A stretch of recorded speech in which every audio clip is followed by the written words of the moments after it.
Kerja dan Mobilitas Penduduk Aceh menggelar peringatan Hari Buruh Sedunia tahun 2021. Peringatan May Day tahun ini diharapkan dapat menjadi momentum memperkuat kebersamaan dan persaudaraan sebagai upaya bersama dalam melawan COVID-19. Peringatan Hari Buruh Sedunia lazimnya dilaksanakan setiap tanggal 1 Mei setiap tahunnya.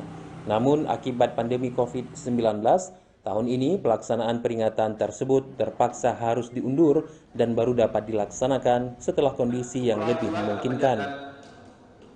Ketua Panitia sekaligus Kasih Pengupahan dan Jaminan Sosial Tenaga Kerja, Bidang Hubungan Industrial dan Jaminan Sosial Tenaga Kerja Disnaker Mopduk Aceh, Riza Erwin menjelaskan, pada tahun 2021, tema May Day adalah Recover Together.